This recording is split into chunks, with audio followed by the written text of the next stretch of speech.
Good day everyone, I am Mary Joy Larenta from BSED E2A. Today I'm going to explain what is mother tongue as the foundation of content and second language learning. So here is our learning objectives. At the end of the lesson, the student should be able to first, trace and know the history of the rationale behind MTB MLE in the Philippines. Second, explain the importance, insights, and reasons of multilingual education in making education more responsive to cultural diversity. The last one is explore other research and studies that will support or contradict. So now, what is MTB MLE? Mother Tongue-Based Multilingual Education (MTB MLE) establishes the Mother Tongue (MTB) as the foundation for content instruction and subsequent second language O2 acquisition because it develops strong cognitive skills, critical thinking, and overall comprehension, creating a robust learning platform. This approach fosters confidence and engagement by connecting to students' prior knowledge and cultural context, making learning more interactive and effective before gradually bridging to other languages. MTB-MLE is an education approach that uses a child's first language or mother tongue as the main medium of instruction in the early years of schooling. What it is about. So what is MTB-MLE really trying to do? It helps children become bilingual or multilingual by first mastering their whole language. By connecting the learner's culture and prior knowledge, it boosts engagement, confidence, and academic success. It's more than just language learning. It is about making learning more effective by using what the child already knows. When and why did it started? Now, let's go back to how and why MTB-MLE started. It is institutionalized in 2009 under DepEd Order No. 74 titled Institutionalizing Mother Tongue-Based Multilingual Education MLE. So why it happened? Because the previous bilingual education policy or BEAP, which is used only Filipino and English, was not effective. A 2008 DepEd fact sheet showed that students were not mastering even 60% of academic content, especially in math and science. Researchers concluded that language barriers were affecting learning.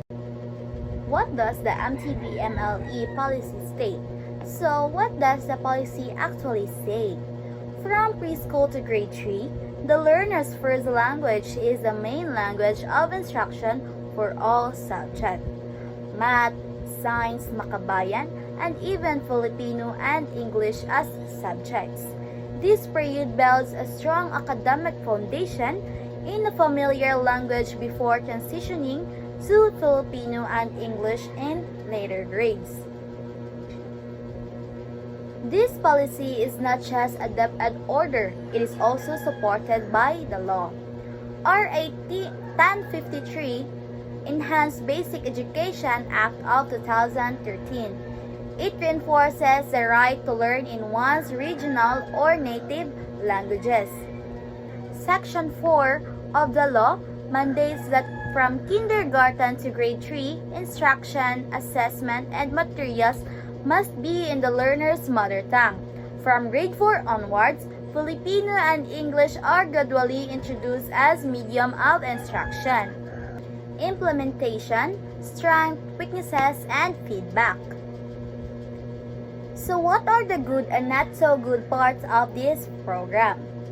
Strengths, it makes the lessons easier to understand, boost student confidence, help build strong academic skills. Challenges, not enough books or materials in all languages. Some teachers are not trained to teach in other mother tongue. Too many local languages in the country, over 180. Why it matters? Is it important? Yes, because learning should start with understanding. If students don't understand the language used in class, they can't learn properly. MTB-MLE gives children a strong start in their education by using a language that feels like home. Walter Rendicker's 2011 study on mother tongue instruction in Labuagan, a case study from the Philippines. Labuagan, a municipality in Kalinga, Philippines, has successfully implemented mother tongue-based multilingual education (MTB-MLE). The Department of Education DepEd has replicated Labuagan's model in other Philippine regions. 1. Transfer of skills. Learners often draw upon the linguistic structures and vocabulary of their L1 when learning in L2. This transfer can be beneficial when similarity exists, such as cognates or shared grammar rules. However, it can also lead to interference, especially if the languages differ significantly. Number 2. Commons interdependence hypothesis.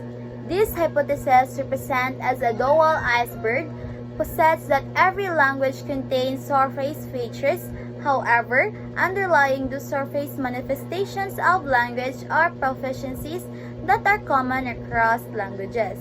So now we provided an illustration of Commons iceberg model of language theory for you to understand it fully. So Commons iceberg model of language interdependence.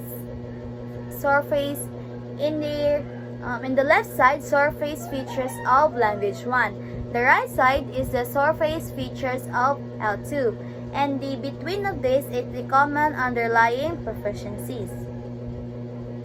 Jim Commons linguistic interdependence hypothesis, also known as the iceberg theory, suggests that learning one language can positively impact the learning of the another. This theory posits that a common underlying proficiency exists between languages. Thus, skills and language gained in one language can be transferred to another. Commons uses the image of an iceberg to illustrate this concept. Above the surface, languages appear distinct, but below the surface lies a shared foundation of cognitive and academic skills. Now, let me explain a simple theory behind this. Imagine two icebergs or languages with different tops, like English and Tagalog, but under the water, they share the same base. That means, if you learn well in your first language, it helps you learn another language better too. Now, let's go on to the key concepts. Basic interpersonal communication skills, or BICS. BICS refers to everyday conversational language skills that typically develop within 1 to 2 years of exposure to a language. While the cognitive academic language proficiency, or the CALP, it involves with the abstract, decontextualized language of academic discourse and can take 5 to 7 years to fully develop. Commons theory emphasizes that CALP skills acquired in one language can be transferred and applied to another. Now, what is bidirectional transfer? Commons proposed that the interdependence hypothesis could work in reverse, meaning that learning CALP in a second language can also benefit the first language. So here is transfer in language learning. Language transfers to the application of linguistic features from one language to another by a lingual or multilingual speaker. It can manifest as positive and negative transfer. The positive transfer when similarities between languages result in correct language production, while the negative transfer when differences between languages lead to errors. Implications for education. The interdependence hypothesis has significant implications for bilingual education. It suggests that educational programs should leverage students' first language skill to facilitate the acquisition of a second language. So here is a quick guide on the exact details. First is bilingual education policy, or BEP background. The BEP started in 1974 with Filipino and English used for different subjects. But in practice, teachers often switch to the students' mother tongue or local language to explain lessons better, especially when topics are complex. The main reason for this is that teachers think students understand the lesson better in their own language. Second is issues with BEF. Research shows that the BEF might not be working well, especially in the subjects like math and science. Filipino students were found to be struggling, not even mastering 60% of the lessons. Some believe that language barriers might be one of the reasons students aren't learning enough. Number 3, introduction of MTB-MLE or Mother Tongue-Based Multi-Language Education in 2009. The Department of Education or DepEd introduced the MTB-MLE program to solve these issues. This policy says that students should use their first language or L1 as the main language of instruction until at least grade 3. This helps students learn better in all subjects, including math, science, and English or Filipino. Fourth, the importance of local languages in early education. The decision to use local languages in early education comes from the studies that shows it helps children understand lessons better. Number 5, legal support for MTB-MLE, a law passed in 2013. RA 1053 confirms that kindergarten and the first 3 years of elementary school should be taught in the local language. From grade 4, Filipino and English will start being taught. But students will continue using their first language as a foundation. And the last one, number 6, rule of language in education. According to the Implementing Rules and Regulations IRR of 2013, education should always be a language students understand. This helps them grow and learn more effectively. The goal is to make sure students become proficient in Filipino and English, but their first language remain the base of learning, especially in the early grades. And that's all for my part, everyone. Thank you for listening and have a great day ahead.